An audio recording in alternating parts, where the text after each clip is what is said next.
My girlfriend was assaulted and became pregnant. I broke up with her because she wanted to keep the baby. This sounds really horrible, but please hear me out.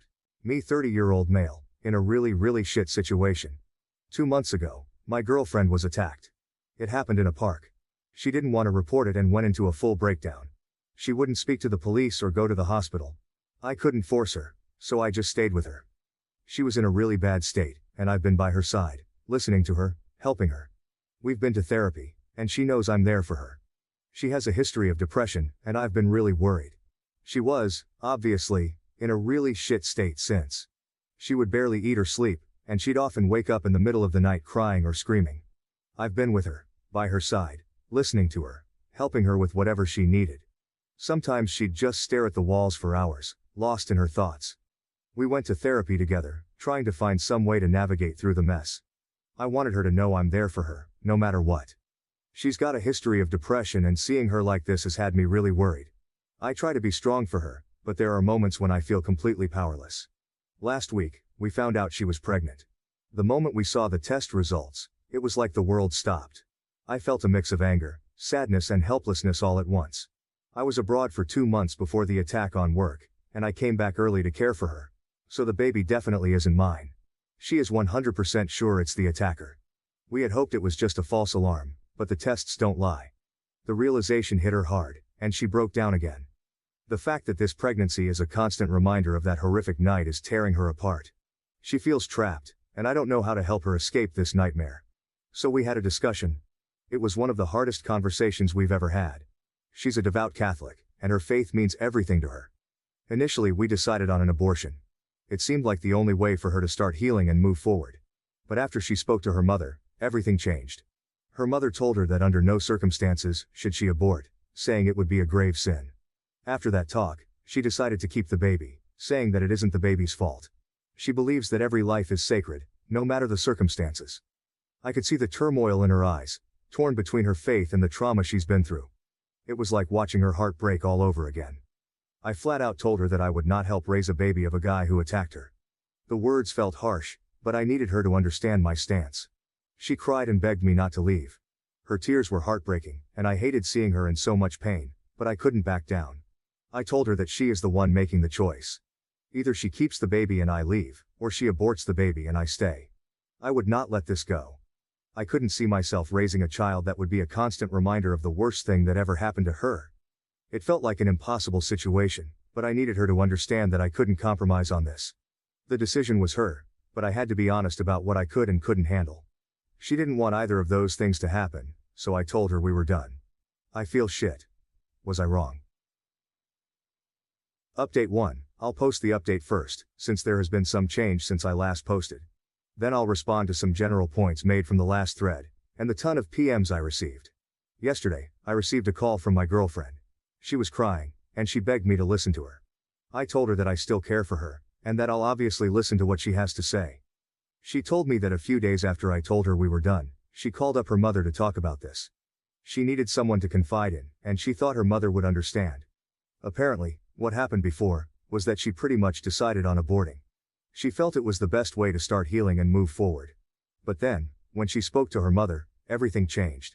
Her mother told her that under no circumstances should she abort, saying it would be a grave sin and that she would regret it for the rest of her life. She even said that I was actually manipulating her to have the abortion, making it seem like I was the villain in all of this. Her mother went on to say that if she aborted the child, she would no longer consider my girlfriend as her daughter. Those words cut deep. She felt trapped, torn between her mother's harsh judgment and her own trauma. The weight of her mother's disapproval was too much for her to bear, leaving her feeling isolated and overwhelmed. After I left her, my girlfriend called her mum up to talk about what went on. She needed to make sense of everything and hoped her mother would offer some comfort. My girlfriend said that she desperately wanted to abort the baby, explaining how the pregnancy was a constant reminder of the attack. But her mother was relentless. She again said that if she went through with the abortion, this would be the last time they would ever speak. She made it clear that the decision would sever their relationship forever. My girlfriend broke down on the phone, sobbing uncontrollably, feeling more alone than ever. Her mother kept pressing her, asking over and over what she would do. It was like she was being forced to choose between her own sanity and her family. The conversation ended when my girlfriend, choking on her tears, said she didn't know what to do.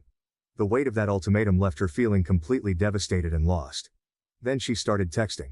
Her hands were trembling as she typed, the weight of the decision pressing down on her. Finally she sent her mum a text saying she was going to abort. She hoped that maybe, just maybe, her mum would understand and offer some kind of support or at least a compassionate response.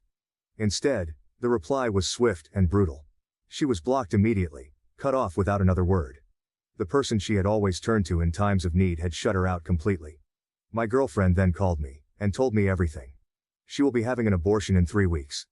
I discussed this with my girlfriend, and we both completely agreed that I had not manipulated her in any way. We talked about everything that had happened, from the attack, to the pressures, from her mother. She appreciated that I put my foot down, recognizing that my stance had helped her see things more clearly. She admitted that if I hadn't been firm about my boundaries, she might have ended up having a baby who would remind her of the worst time of her life. Those were her words, not mine. She expressed relief that I had been there to support her through this agonizing decision, acknowledging that it was the right choice for both of us, despite how difficult it had been. She further went on to say that I am the best thing that has ever happened to her, and that she knew that even if she no longer had a mum, if she had me, she could get through this. I broke down at this point. I love her so much. Seeing her in so much pain has been unbearable. In truth, I probably would have gone back to her and raised the baby with her, even though I knew I'd resent it, deep down. I couldn't stand the thought of losing her. I made the original thread to get some backing rather than anything. To see if I had made the right decision. I needed to hear from others, to find some validation and reassurance that I wasn't a monster for making such an ultimatum. The outpouring of support and perspectives from others helped me realize that standing my ground was necessary for both of us. It was a way to protect our future, and help her move forward from the trauma. I'm so relieved things have turned out the way they have. Also, screw any mother who places religion over their own child. Friggin' lunatics. Now to respond to some of your points from the last thread. 1. No, my girlfriend did not cheat on me. I am almost certain about this. Not only because she had the conscience of a fragile angel, but also because we both know each other's schedules really well, and we often talk to friends who can corroborate timings. Moreover, her roommate took photos of my girlfriend after she came home assaulted. It's not rough sex as some of you dicks put it. 2. I don't give a rat's arse if you think abortion is a sin or the killing of a baby. Come and raise the baby or give us money to raise the baby or hire us a live-in maid to tend to my girlfriend's every need while she is pregnant if you're so sanctimonious.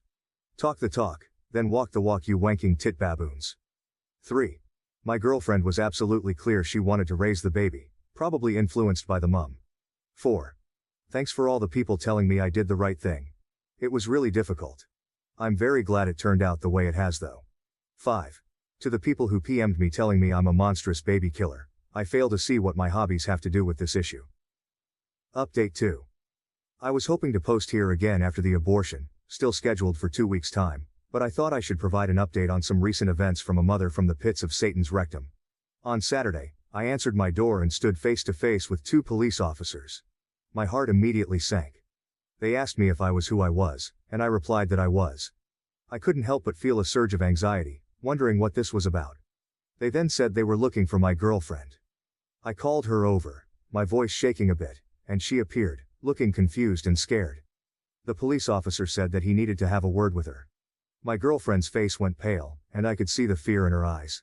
I tried to stay calm for her sake, but I could feel my own worry rising. I stepped back to let the officers in, hoping that whatever this was about, it wouldn't make things even worse for her. The officers then split, one taking the girlfriend to the living room. We let them in, and the other took me into my bedroom.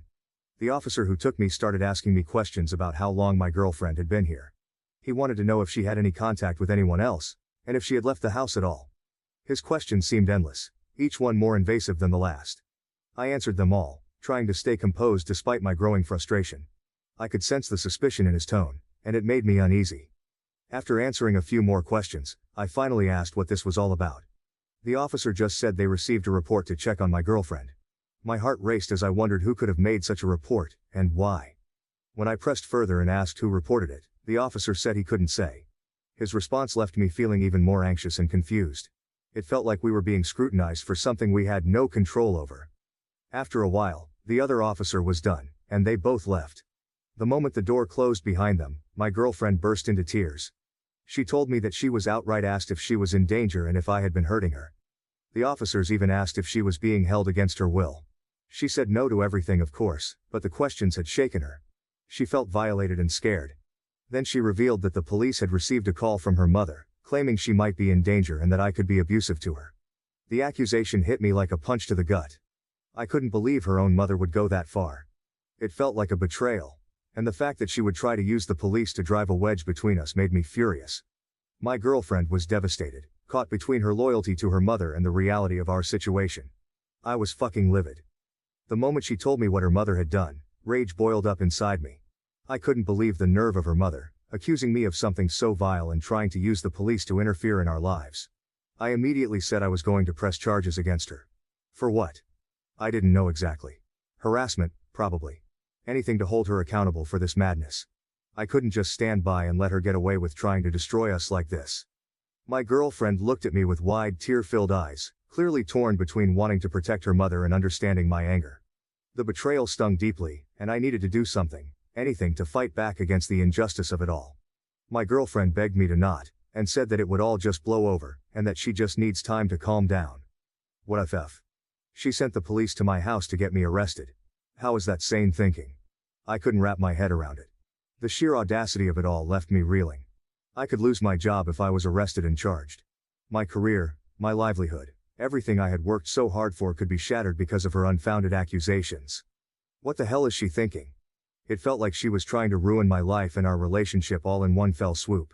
The implications were terrifying, and the fact that someone so close to my girlfriend could be so reckless and malicious was beyond comprehension. The weight of it all pressed down on me, and I felt like I was teetering on the edge of a precipice. I told my girlfriend that if the mother does anything like this again, I will definitely press charges. So the girlfriend decides on Sunday to talk to the mom to not do anything like this again. They had a conversation for about 2 minutes, then I started hearing sobs. Immediately, I walked into the room, saw my girlfriend was crying, still holding the phone against her ear. I plucked her phone from her hand, and held her for a bit, as I heard, "Hello," from the phone. Then I put it on me, and said, "You're a disgrace of a mother," and hung up. Then I held the girlfriend for what felt like an hour before we started talking. Apparently the mother was telling girlfriend how if she continues with the abortion, she will never see the mother again, or her brother, or her deceased father, who is in heaven, even though he died a drink-violent alcoholic who beat girlfriend. But hey, repent your sins at death, am I right? Because girlfriend would be going to damnation. I told my girlfriend that if she was going to hell, then she should save me a seat, and we'd be nice and toasty together. I love her smile. What do you think, if anything, should I do about the mother? No doubt my words to her will have some reactions. Update 3. I just wanted to update folk on this whole saga. This will be my final update. A few days ago, the abortion was carried out. During the weeks beforehand, my girlfriend went to a counselor and talked to a nurse about why she wanted an abortion. She was also tested for any STIs, she's clear. She went ahead with the abortion after getting the all clear. A few days ago it was successfully carried out. They went for the surgical abortion method, which involved using a vacuum to suck the pregnancy out. My girlfriend said it was pretty painless, and she was able to return home after just a few hours. When she came home, she cried and cried and cried. The floodgates opened, and all the pain and relief came pouring out at once. I held her tightly, feeling the weight of her emotions in every sob that racked her body. She says she feels like a huge weight had been lifted, and for the first time in months, I saw a glimmer of hope in her eyes. She can finally look to move on with her life. The burden of the unwanted pregnancy, the constant reminder of the attack, was finally gone. She told me how she felt like she could breathe again, how the shadows of that terrible night were starting to recede. It was the first step towards healing, and even though we knew there was a long road ahead, this moment felt like a turning point. When she came home, she cried and cried and cried. The floodgates opened, and all the pain and relief came pouring out at once. I held her tightly, feeling the weight of her emotions in every sob that racked her body. She says she feels like a huge weight had been lifted, and for the first time in months, I saw a glimmer of hope in her eyes. She can finally look to move on with her life. The burden of the unwanted pregnancy, the constant reminder of the attack, was finally gone. She told me how she felt like she could breathe again, how the shadows of that terrible night were starting to recede. It was the first step towards healing, and even though we knew there was a long road ahead, this moment felt like a turning point. When she came home, she cried, and cried, and cried. The floodgates opened, and all the pain and relief came pouring out at once. I held her tightly, feeling the weight of her emotions in every sob that racked her body. She says she feels like a huge weight had been lifted, and for the first time in months, I saw a glimmer of hope in her eyes. She can finally look to move on with her life. The burden of the unwanted pregnancy, the constant reminder of the attack, was finally gone. She told me how she felt like she could breathe again, how the shadows of that terrible night were starting to recede. It was the first step towards healing, and even though we knew there was a long road ahead, this moment felt like a turning point. We took the whole week off work, needing some time to ourselves to process everything and just be together. Yesterday we went camping. It rained, of course, because that's just our luck. But even the rain couldn't dampen our spirits. We huddled together in the tent, listening to the sound of raindrops pattering against the fabric. It felt cozy and safe, a stark contrast to the chaos of the past few months. While in the tent, she talked about how difficult life was sometimes. She opened up about her struggles, the pain, and the moments when she felt like she couldn't go on. But she also talked about how she was really glad things turned out the way they did. Despite everything, she felt a sense of relief and a newfound strength. She said that even though things were bad, she came out the other side, probably stronger than before. Her resilience amazed me, and I couldn't help but feel hopeful for the future. We knew there would still be challenges ahead, but in that moment, huddled together in our little tent, it felt like we could face anything as long as we were together. She's amazing, man. Seriously. Update on the mum.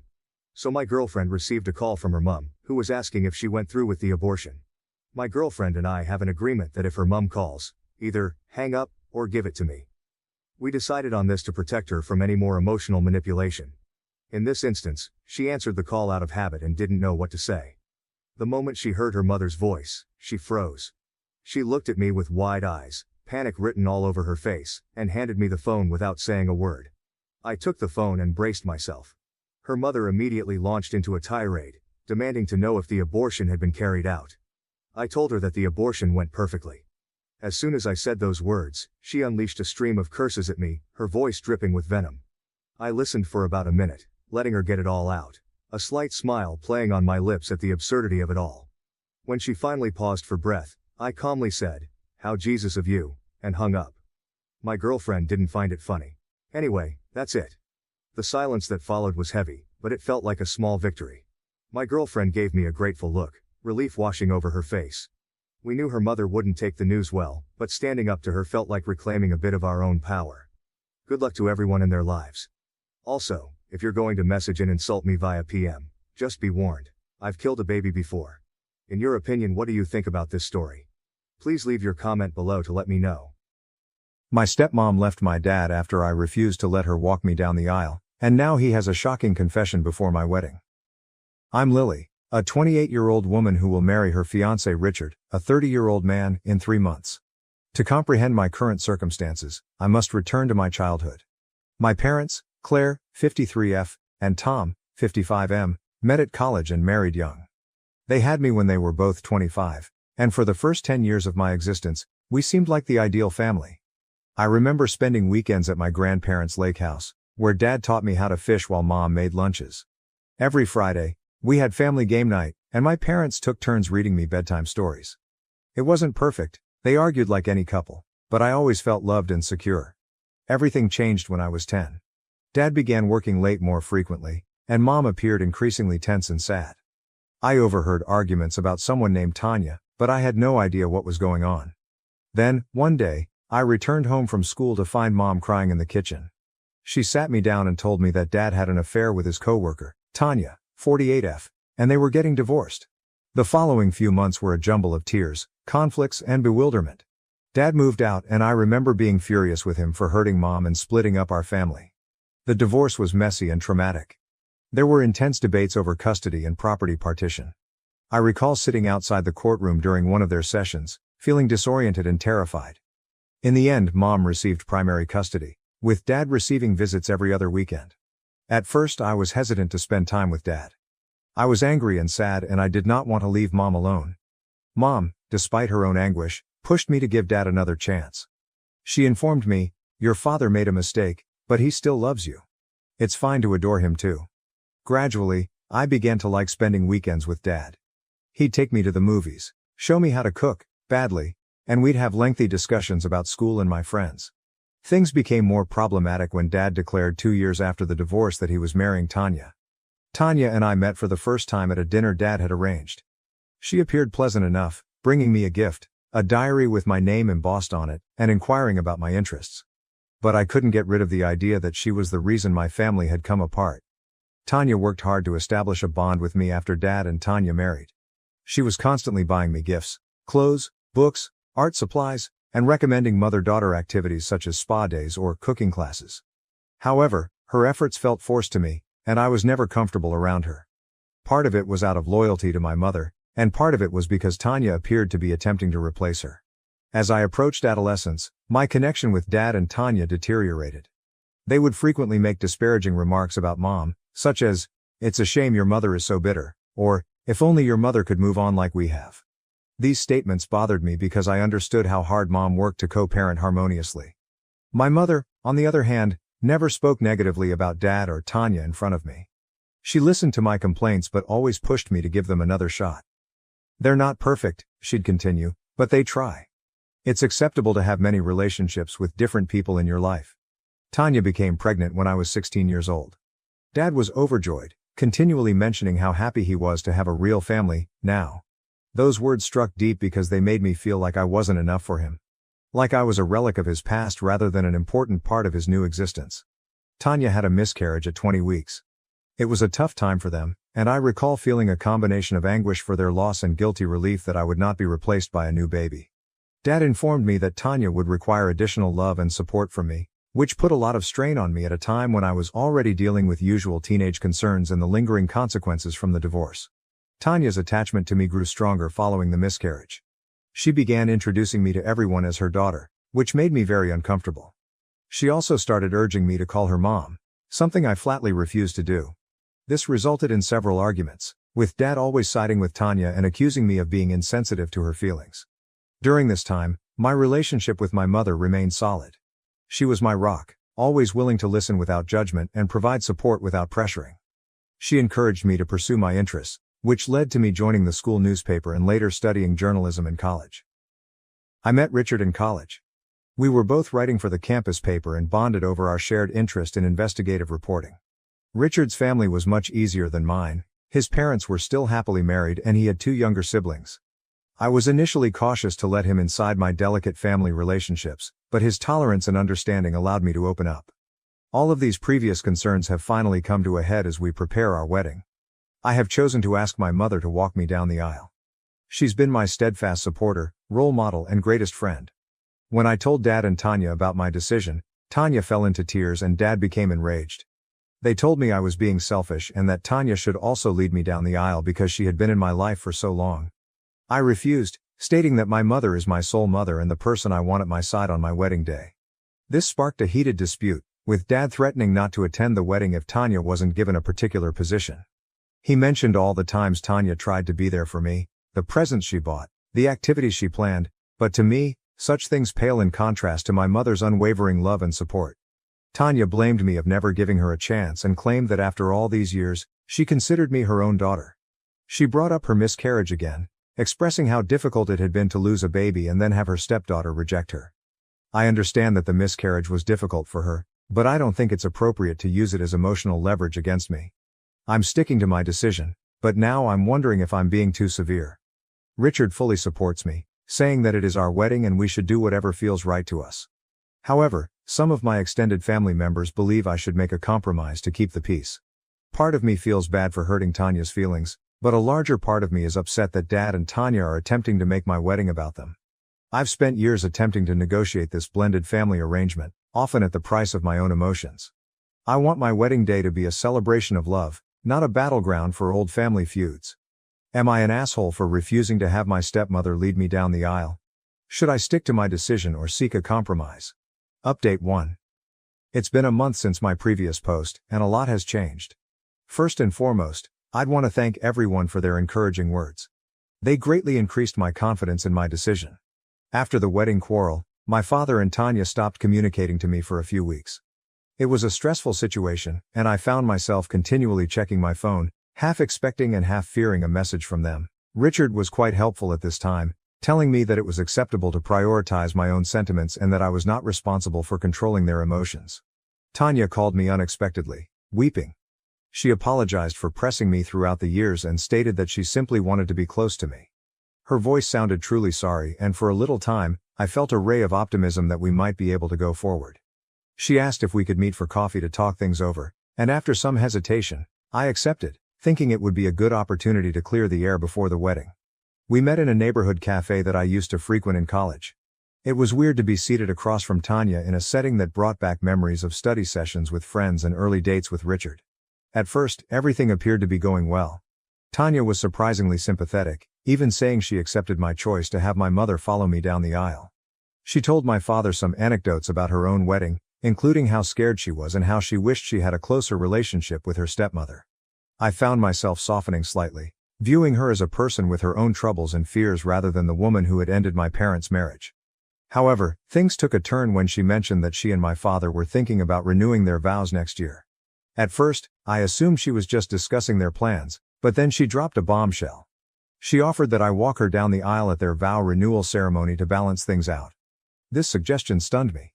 It felt like she was attempting to establish a quid pro quo, as if my wedding and their vow renewal were somehow interchangeable. I explained that a daughter's wedding is not the same as a vow renewal. Tanya became agitated and accused me of not giving her a chance. She mentioned the miscarriage again, explaining how difficult it had been and how she had hoped that having a kid would bring our family closer together. She stated that losing the baby was especially devastating since she believed she had missed her chance to actually be a mother. I attempted to be empathetic, recalling how awful that time had been for everyone, but I also stated that her death, while tragic, did not require me to regard her as my mother. I said that I had my own complicated thoughts at the time, feeling both sad for their loss and pleased that I would not be replaced. The conversation rapidly degenerated from there. Tanya accused me of being cold-hearted and ungrateful for everything she had attempted to do for me over time. She mentioned every gift she had ever given me and every outing she had planned, as if keeping track of her attempts at motherhood. I emphasized that genuine connection and respect for limits are what sustain relationships, not gifts and forced outings. In the heat of the moment, I uttered something I had been keeping quiet for years. I informed Tanya that, while I was sad for her loss, I was tired of her using the miscarriage as emotional leverage. I said it wasn't fair to put the responsibility of her unfulfilled maternal urges on me, especially when I was only a teenager trying to deal with my own familial tragedy. Tanya burst into tears and walked out of the cafe, leaving me sitting there, feeling guilty, angry, and relieved that I had finally spoken my actual sentiments. As I sat there trying to digest what had just transpired, I couldn't help but think about how this cafe, which had once held wonderful memories, would now be forever connected with this awful confrontation. My father called me later that evening, enraged. He claimed I had been harsh to Tanya and owed her an apology.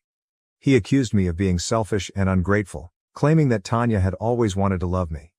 When I tried to explain my side of the story, he interrupted me, stating that if I couldn't accept Tanya as my mother, perhaps I shouldn't consider him my father anymore. Those remarks struck me hard.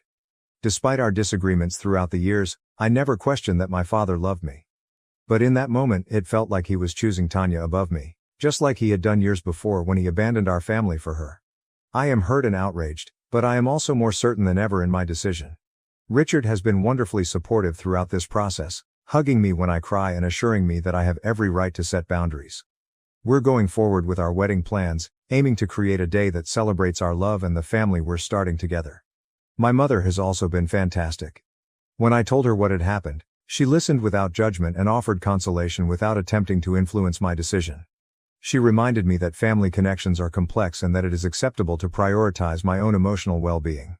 After a few days of thought, I've decided to send my father and Tanya a farewell message. In it, I intend to express my emotions and boundaries clearly. I want to make it clear that, while I am open to having a connection with them, it must be on terms that respect my sentiments and my relationship with my mother. I'll tell them that if they can't accept it, they won't be invited to the wedding. As I sit here writing this message, I can't help but feel a mixture of loss and relief. It isn't the relationship I hope I could have with my father and stepmother, but it's the healthiest I can provide right now. Am I doing the right thing, or am I being overly harsh and potentially excluding them from this key day in my life? Update 2. Another month has passed, and things have only gotten more confusing. After I wrote a message to my father and Tanya describing my feelings and boundaries, I didn't hear from them for a few weeks. The silence provided both relief and anxiety. I tried to concentrate on wedding planning, finalizing the menu, having clothing fittings with my mother and working on our vows with Richard, but the unresolved problem with my father and Tanya remained in the back of my mind. Then, last Saturday, my father arrived to my flat unannounced. I was in the process of addressing invitations with Richard when the doorbell rang. When I opened the door, I was surprised to see my father standing there, fatigued and upset. I invited him in, more by surprise than anything else. Richard, sensing the tension, excused himself to give us some peace, but not before gently caressing my hand. When we were alone, Dad broke down. He informed me that Tanya had left him. Tanya apparently had a breakdown following our disagreement at the coffee shop and my message.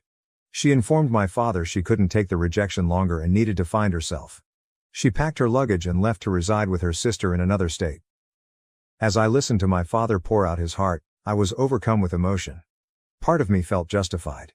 Hadn't I been warning Tanya for years that her relationship to me was unhealthy? But another part of me felt guilty. Had my inability to accept her as a mother figure truly caused so much pain? Dad was a mess, alternately apologizing to me and blaming me for Tanya's departure. He explained that he didn't know how to solve things and asked if I would try family therapy with him and Tanya. The concept made me uncomfortable.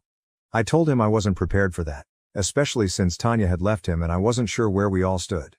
Then my father revealed another bombshell. He admitted that years ago, when Tanya miscarried, they had been trying for a baby because Tanya believed it would help me accept her as a mother figure. He admitted that they were wrong to try to replace me or push a mother-daughter bond. This information surprised me. It explained a lot about their behavior over the years, including the increased pressure to bond with Tanya, the continuous comparisons to a real family, and the guilt-tripping following the miscarriage. However, it also made me angry. I felt manipulated, like my feelings had been ignored in their effort to build their ideal family. I told my father I needed time to comprehend everything and begged him to go. I was overwhelmed as I closed the door behind him. I contacted my mom because I needed her calm presence and smart guidance. She listened attentively as I explained everything, then suggested that I take some time to seriously consider what I want my relationship with my father and Tanya to look like in the future. Now I'm feeling conflicted. On the one hand, I feel vindicated in my decision to maintain boundaries with Tanya. Her leaving my father appears to demonstrate that her attachment to me was motivated more by her selfish desires than real concern for me. On the other side, I feel horrible for my father, who appears truly sorry and bewildered. Richard believes I should keep my boundaries, but be open to repairing a connection with my father over time. He pointed out that, while my father's confession regarding the pregnancy attempt was hard to hear, it was also a step forward in honesty that we had not experienced previously. My mother, when I told her what had transpired, was surprisingly sympathetic to my father. She believes that when individuals are thirsty for affection and acceptance, they can make serious blunders. She reminded me of how young my father was when they had me, and how he may have been attempting to recreate the family life he believed he had lost. The wedding is now only a month away, and I'm not sure what to do about my father's invitation. Should I still invite him, giving him the opportunity to be a part of this special day? Should I contact Tanya now that I understand her motivations? Should I focus on my own happiness while they deal with their problems? As I sit here, staring at the stack of unsent invites, I understand that this decision is about more than the wedding. It's about the future relationship I desire with my father and whether Tanya has a role in my life. It's about striking a balance between compassion and self-protection, as well as determining what forgiveness looks like in a circumstance where the wounds are deep. Update 3. The wedding was last weekend, and I wanted to provide a last update on how everything worked out. After considerable thought and several long conversations with Richard and my mother, I decided to keep my father's invitation to the wedding open, but I made it plain that it was only for him and not Tanya. I sent him a long email explaining my decision. I informed him that I was willing to work on our relationship, but it would take time, and that he needed to respect my boundaries. I also conveyed my wish that he would attend the wedding to celebrate this special day in my life, but I understood if he felt unable to attend without Tanya. To my amazement, my father accepted these terms. He responded to my email again, apologizing for everything and expressing his want to be present on my wedding day. He also stated that he and Tanya were still separated, and that he was beginning to see how much their relationship had influenced me over the years. Last-minute preparations dominated the week leading up to the wedding. My mother was an unwavering source of support, assisting with everything from floral arrangements to easing my pre-wedding nerves. Richard's family visited from out of town, and witnessing how well they got along with my mother made me happy for the loving, drama-free family I would marry into. On the wedding day, I was a ball of nervousness and excitement as my mother helped me into my dress. We both shed tears as she told me how proud she was of the lady I'd become and how glad she was that Richard and I had met. It was a memory I'll keep forever. The ceremony was amazing. Walking down the aisle with my mother by my side felt just beautiful. I noticed my father seated in one of the front rows, appearing distraught yet smiling when our gazes met. Richard's reaction when he saw me go down the aisle was all I had hoped for and more. During the reception, I was busy welcoming visitors and enjoying the festivities with Richard, but I noticed my father looking sad and lonely at moments. He put on a brave face whenever he noticed me gazing. To my amazement, he had a cordial chat with my mother at one point. They were never going to be friends, but the fact that they could be in the same room without causing tension was a relief. After the wedding, after things had settled down a little, my father and I had a long conversation. He apologized once more for everything and promised to try harder to be a good father. He recognized that he had made numerous mistakes, particularly in attempting to force a connection between Tanya and myself. He also informed me that Tanya had decided to stay with her sister indefinitely, and they were discussing a trial separation. I'm cautiously enthusiastic about mending my relationship with my father. We've decided to start with monthly dinners for just the two of us to reconnect without pressure. It won't be easy, and there'll be a lot of pain to deal with, but I'm willing to try. I chose not to contact Tanya right now. I believe we both require time and space to recover and move forward. Maybe eventually we'll be able to talk about everything that happened, but for now, I'm focused on my new life with Richard and mending my relationship with my father. This entire experience has been a roller coaster, but I'm glad I held my ground. I'm starting my married life with a better awareness of my family dynamics and more firm limits. The wedding proved to be more than simply a celebration of my love for Richard. It also marked a fresh beginning in my relationship with my parents. Richard and I are finally settling into married life, and it feels great to face the future together, knowing we can deal with anything that comes our way. We are planning a belated honeymoon to Japan next month, which we are both looking forward to. Thank you to everyone who helped me on this journey. Your guidance and encouragement helped me get through this terrible situation and begin this new chapter in my life on a positive note. It won't be easy, and there'll be a lot of pain to deal with, but I'm willing to try. Thank you for watching. If you haven't subscribed yet, please do so and hit the notification bell to stay updated with more shocking real-life stories happening around you. I was abandoned by my family due to my golden sister's success. Now she's begging for help as the family business falls apart. Hello Reddit, I, 32F, never imagined that I would be sharing my entire being online, but here I am. My life was completely upended in a way I never anticipated. I was expelled from the house by my parents. And why? Because I managed to pay for my MBA without their invaluable assistance, and my sister, 36F, the golden child, couldn't tolerate it. Although it's a lengthy tale, I need to vent, and perhaps you guys might provide some guidance or simply a virtual shoulder to weep on. Allow me to illustrate the dynamics of my family for you. I've always been the underdog, the last in line, and the one who never quite fits in. It was obvious from the beginning that my sister was the favorite growing up in a suburban community just outside of Chicago. My folks would hold a parade if she received an A. It was like, oh cool, what's for dinner? If I received an A. You understand. Sarah, my sister, was always the center of attention. She seemed to do better at everything without really trying, and she was more attractive and gregarious. School plays? She took the lead. Captain of a sports team? Naturally. Grades? Perfect scores. I was the awkward bookish kid who didn't want to be in the spotlight and would rather sit in my room and code.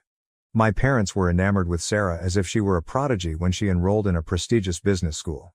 They covered everything, including her tuition, fashionable clothes, her apartment in a fancy area of town, and even her excursions to Cancun over spring break. They were often boasting to anyone who will listen about their successful daughter because they were so proud of her.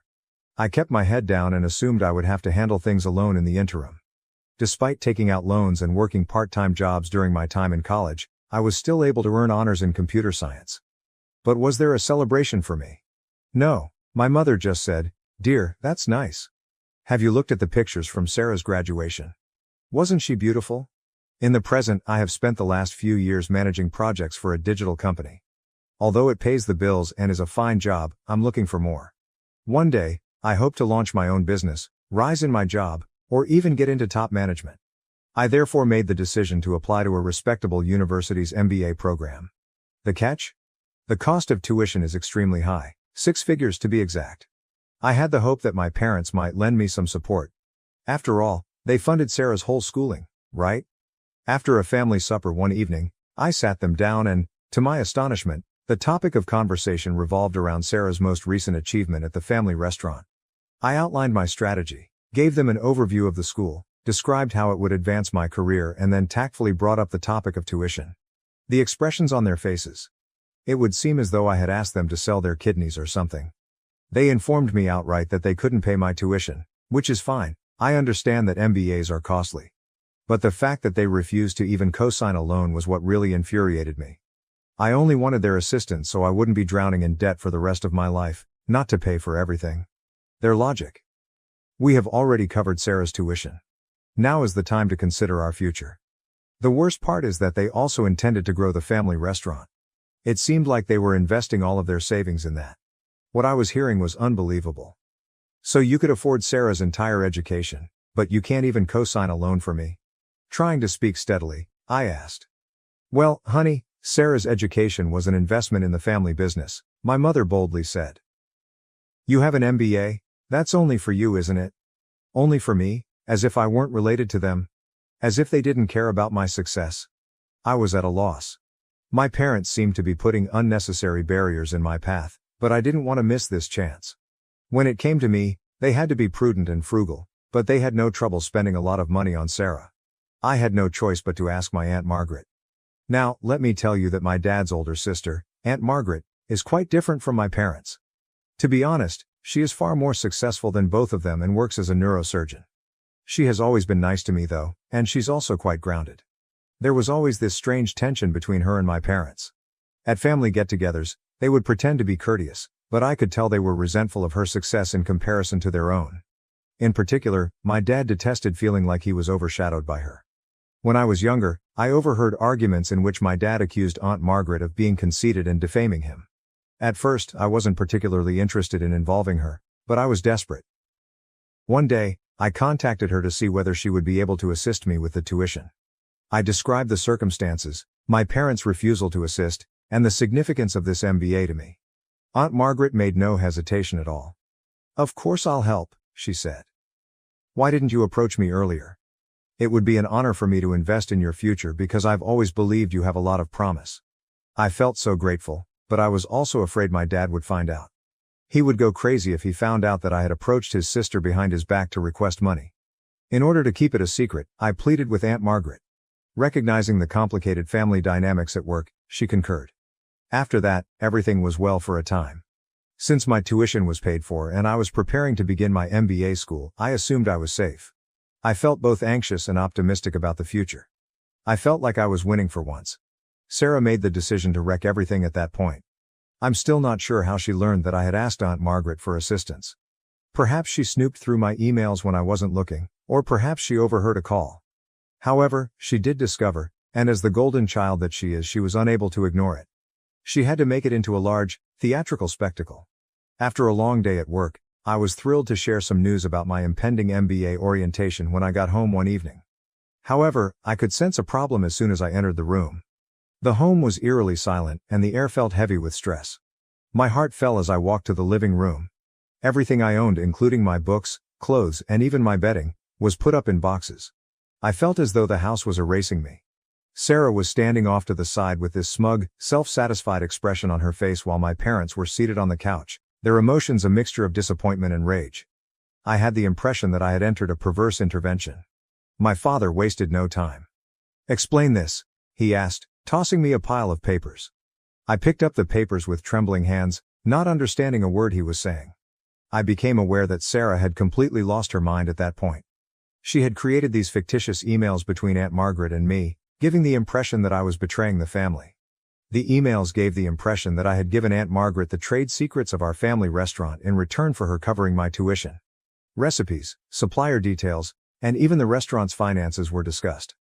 I didn't really have access to any of these things, but Sarah did. My eyes were unbelievable. After looking through my laptop, Sarah discovered several emails that I had sent with Aunt Margaret, which she subsequently altered using Photoshop or some other program. She painted me as a traitor of some sort, as though I had betrayed our family. I was taken aback. This isn't real. I stumbled my way out. These emails are fraudulent, I would never do this. My parents, however, didn't even pay attention. My mom was crying as they stood there, and my dad was furious and red-faced. He said, "We trusted you, and you stabbed us in the back." They trusted Sarah, regardless of what I said. Since they obviously did. She was always believed by them. It felt as though I had vanished from the world and that all the years I had spent being a good daughter, working hard and never getting into trouble, were in vain. I knew then and there that I would always be second best in their eyes. They would always have doubts about me. My father said, "You must go," in a chilly tone. "We won't have a traitor in this house." I pleaded with them to think again. I made an effort to clarify the MBA and how Aunt Margaret was only assisting me, much like they had assisted Sarah. My parents didn't care, but I didn't want to burden Aunt Margaret, especially since she had already promised to cover my tuition. They claimed I was a traitor and refused to interact with me. Sarah simply stood there the entire time, her arrogant expression never changing. Her eyes said louder than words could. She had prevailed. The sister, whom she always viewed as a rival, was finally gone. That was it. I only had a few boxes of my belongings and the clothing on my back when I fled. I noticed the neighbors looking out their windows while I was loading my car, presumably curious about the drama. I felt totally alone, deceived and embarrassed. As soon as I was in my car, I called Aunt Margaret, crying so hard that I could not speak. Without asking any questions, she told me to come to her apartment right away. Without her, I'm not sure how I would have made it through. I'm currently residing at Aunt Margaret's home. With her offer of a place to stay and her assurance that she still wants to assist with my MBA, she has been a tremendous support system. Nevertheless, I vividly remember that night. Sarah standing there with that arrogant expression on her face, knowing she had won, my parents glaring at me like I was a criminal, and all of my belongings packed away when I walked into my house. I don't know. I'm not sure what to do, Reddit. A part of me wants to defend myself and show that Sarah was lying. If I looked closely enough, I could certainly find proof that the emails were forged, but I also want to break all connections and never look back. For those who are so eager to assume the worst of me, why should I fight? How can I possibly comprehend this betrayal? Given that my own family has abandoned me, how can I go on? In a few weeks, the MBA program will begin and I should be thrilled. However, I'm coping with this emotional trauma instead. I keep going over everything again in my mind, wondering if I missed any clues. Was Sarah this cunning all the time? Were my parents as eager to discard me all the time? After this, how can I ever trust anyone again? Aunt Margaret advises me to concentrate on the chances my MBA will present for my future. Although it's difficult to look past the hurt and rage in the moment, she claims that achievement is the best form of retaliation. I would appreciate any guidance. From here, how do I reconstruct my life? Given that my own sister would go to such extent to harm me, how do I handle this? And when I feel so damaged on the inside, how do I interact with my MBA program instructors and classmates? Here, I feel like I'm drowning. Give me a lifeline, Reddit, if you can. Update 1. It's been a long time, 3 years to be precise, Reddit. Since I last wrote about my family throwing me out, a lot has happened. I wanted to let you know how things have progressed. I started by finishing my MBA program, which had a profound impact on me. I was in a lot of mental upheaval when I first started, but I was able to focus all of that energy on my academics. I graduated at the top of my class, but it wasn't easy. The girl who constantly felt inferior is no longer there. She has been replaced with a lady who is confident in her abilities and doesn't hesitate to express them. I got a job at a prestigious consulting business after graduating. I love my job, but it's tough. I'm in a setting where my abilities and diligence are truly valued for the first time in my life. No more living in the shadow of others. During all of this, Aunt Margaret has been a rock. She's become the loving family I never had, not just a place to stay. We discuss everything from her most intriguing medical cases to my most recent professional endeavor during our weekly dinners. I've learned so much from her about defending my rights and appreciating my own worth. 3 years of radio silence about Sarah and my parents. No emails, texts or phone calls. It was painful at first. However, as time went on, I came to see that their absence was enabling me to develop in ways that I could not have while living with them. I've created a proud life for myself, free from the need for approval and continual comparisons. However, life can be unpredictable. Last Saturday, just when I thought I had everything worked out, Sarah arrived at my door. I nearly failed to identify her. The air of superiority and the fancy attire vanished. She was wearing a basic sweater and jeans that had seen better days, and she had big circles under her eyes and her hair pulled up in a hurry. She looked discouraged. "Hey," she said in a little voice. "Can we talk?" Curiosity overcame my want to slam the door in her face. I opened the door for her. Sarah sat uncomfortably fidgeting on the couch. "I need your help," she blurted out at last. "The eatery is having problems. Serious problems. The family firm," she said, "was close to going bankrupt. Our parents' much anticipated large expansion had turned out to be a complete failure. They were drowning in debt because they had overextended themselves and took out large loans." When Sarah said, Dad's talking about filing for bankruptcy, her voice broke. Mom is in disarray, and I'm at a loss for what to do. Despite my best efforts, I am unable to resolve this. As I listened, I experienced a range of feelings. I had a sick sense of satisfaction. Wasn't this retribution for the way they handled me? However, I also experienced a twinge of, not quite pity, but a near feeling. Why are you telling me this? I inquired. What do you expect me to do? Sarah's eyes were filled with desperation as she gazed at me. You're doing fantastically in your new work and with your MBA. I hope you may be able to assist, offer some guidance, or... I understood what she was asking, but she didn't finish the phrase. She desired money. The black sheep is being rescued by the golden child. The irony was nearly unbearable. I said, let me get this straight, maintaining a calm voice. After everything that happened, after 3 years of silence, you show up asking for help. Sarah was gracious enough to appear embarrassed. Quietly. I know I messed up, she said. I felt envious. All right. You were always so capable and intelligent.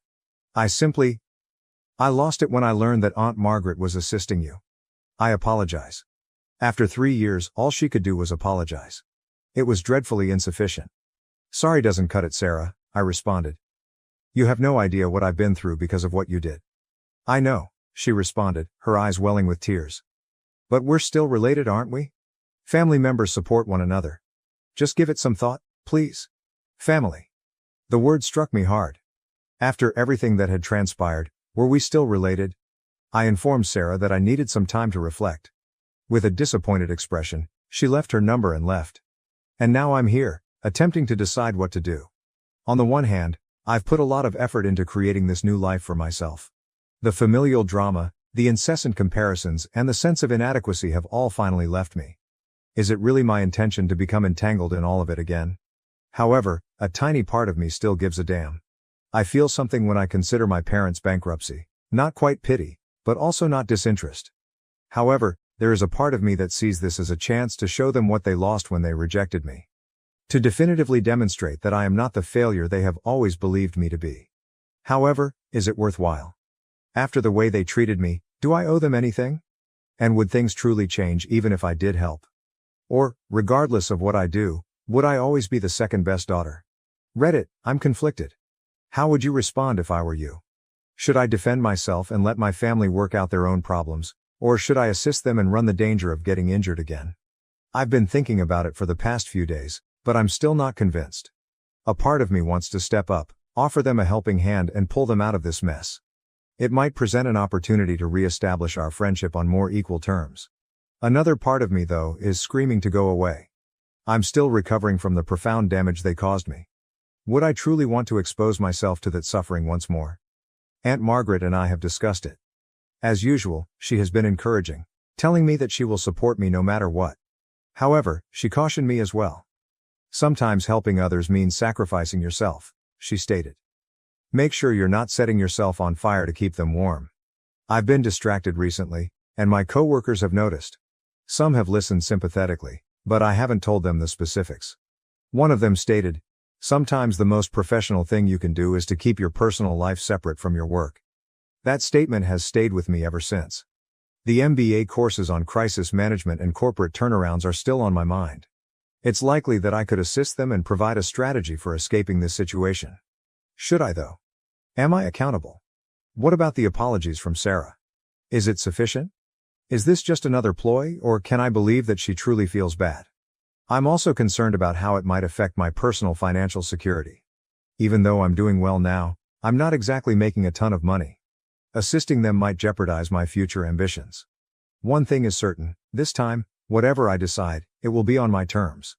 I've changed from being that insecure, terrified girl. No matter what occurs with my family, I will always be a strong, accomplished woman who recognizes her value. What do you think, Reddit? Should I put my own health first and let my family deal with the fallout from their choices, or should I offer them assistance? I'd greatly benefit from an independent viewpoint on this.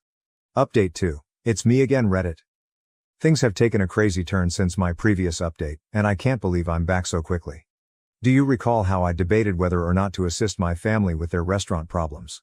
The cosmos, however, chose to give me still another surprise. My parents arrived at my workplace a week following Sarah's visit. You read correctly, my office. They just showed up in the lobby one afternoon after somehow figuring out where I work. Talk about a systemic shock. My assistant buzzed me while I was in the middle of a meeting to let me know that 2 people were requesting to see me. My heart almost stopped when she told me about them. Feeling as though I was walking to my own death, I excused myself from the meeting and proceeded to the lobby. My parents were there, looking older and more worn out than I had recalled. Dad's shoulders were hunched in a manner I had never seen before, and Mom's hair had turned fully gray. The weight of 3 years of stillness hung between us as we simply stared at one another for a minute. Dad finally stated, "We need to talk," in a rough yet oddly diminutive voice. I took them to a coffee shop nearby since I didn't want to have this discussion at work. An uneasy hush descended upon us as we sat down with our beverages. Determined not to make things easy for them, I waited for them to speak. Mom was the first to break. She added, "We were wrong," in a shaky voice. "We ought never to have expelled you. We ought to have paid attention to you. We sincerely apologize. Over the last 3 years I had dreamed of this moment countless times, but now that it was actually occurring, I felt nothing. There was only a hollow emptiness, no relief, no joy, not even rage." Dad added his voice. "You should return home. We can overcome this difficult period as a family once more." To give myself some time, I took a drink of my coffee. "Why now?" At last, I inquired. "Why after 3 years of silence?" After they looked at each other, I realized there was more to this tale. The depth of their desperation became evident as they started to explain. The restaurant was a total failure, not merely having financial difficulties. In addition to going overboard with the expansion, they had been taking shortcuts and breaching the law to stay afloat, including tax evasion, health code infractions, and even some dubious supplier transactions. They now faced possible criminal penalties in addition to bankruptcy. Dad said, "We need your help," in a voice that was just audible above a whisper. "Your business knowledge, your connections, you could save us?" Stunned, I sat there. My parents, who had dismissed me on false pretenses and had always viewed me as second best, now viewed me as their only hope. "Let me get this straight," I remarked, finding it difficult to maintain my composure. "You kicked me out, believed the worst of me without any proof, didn't contact me for 3 years, and now you want me to bail you out of your illegal activities?" Mom attempted to grasp my hand as she reached across the table. I retreated. With tears in her eyes, she continued, "We know we don't deserve your help. However, we remain family. We're at a loss on what to do, so please." Family. That word was used once more. However, as I observed them, I came to the realization that they were no longer members of my family. Aunt Margaret, a member of my family, had given me unwavering support. My family consisted of the friends I had established at work and in my MBA program who respected me for who I was. I inhaled deeply. I said, "I'm sorry," and I was surprised at how composed I felt. "But I am unable to assist you. What you're asking, money isn't the only factor. You're asking me to sacrifice all I've worked so hard to achieve, including my job and principles. I'm not capable of doing it." Their shocked expressions were nearly funny. They obviously didn't think I would say no. Anger colored Dad's face. "After everything we've done for you," I interrupted him. "What have you done for me?" "You mean denying me support for my education when you paid for Sarah's, excluding me on false pretenses and favoring her throughout my life?" Now Mom was crying aloud. "Please, sweetie, we'll lose everything." I experienced a little pang of guilt. Then I thought back on the previous 3 years, including the hardships, the suffering, and the development and accomplishments I had made on my own. I stood up and said, "I'm sorry you're in this situation, but these are the results of your own actions. I am unable to save you." "We'll be ruined," Dad yelled as I turned to go. "Is it your preference?" I stopped and turned to face them. "I want you to accept responsibility for your actions," I stated. "I want you to understand how much you lost when you threw me out. What I really want, though, is to be free of your drama and manipulation." I left my parents behind and left the coffee shop after that. I felt as though a burden had been lifted as I entered the street. I had finally chosen myself, set my boundaries, and confronted them. However, the tale doesn't stop there. I gave that confrontation a lot of thought. I came to the realization that merely leaving was insufficient. My parents' actions were unlawful, and if they persisted, others might suffer harm. I therefore had to make a tough choice. I reported what I learned about the restaurant's unlawful operations to the appropriate authorities, including the police, the IRS, and the health department. Although I knew it was the right decision, it wasn't an easy one. The consequences were severe and quick. Screaming and sobbing, Sarah called me and accused me of ruining the family. I don't know what grounds my parents believed they had, but they alternated between pleading for assistance and threatening legal action in their voicemails. But I didn't back down. I informed the authorities of what I knew and made it apparent that I was not involved in any unlawful activity. Aunt Margaret was there for me during the difficult few weeks, reassuring me that I was acting morally. Although the inquiry is still underway, the eatery has reportedly been closed while a thorough audit is conducted. Sarah and my parents are facing severe legal repercussions. Although it's not a joyful conclusion, it's a fair one. In my case, I'm doing all right, actually better than all right. With everything, there's a feeling of closure. The harmful family dynamics that hindered me for so long have now been broken. I have a successful career. I've even received an approach regarding a possible promotion. I feel like I've found a true professional home because of how supportive my coworkers have been during this process. I've never been closer to Aunt Margaret. After everything calms down, we're arranging a trip together, so we have something to look forward to after all this worry. I'm not going to act like it's been simple. There are times when I question whether I made the correct decision and feel bad. However, I know I made the correct decision when I think back on all the suffering they inflicted on me, including the years of manipulation and partiality. Here I am then. I felt confused and alone after being evicted from my house 3 years ago. I am now independent, prosperous in my work, surrounded by individuals who truly care about me, and at last free from my family's poisonous influence. Although some may have wished for a joyous family reunion, this is my tale, and I'm glad of the progress I've made. Remember this: if you're struggling with toxic family members or tough choices, you have the right to put your own health first. You are entitled to establish limits. Additionally, there are instances when the family you choose matters more than the one you were born into. I appreciate Reddit's support along this journey. You have no idea how much your guidance and assistance have meant. Cheers to fresh starts and making our own happiness. Thank you for watching. If you haven't subscribed yet, please do so and hit the notification bell to stay updated with more shocking real-life stories happening around you.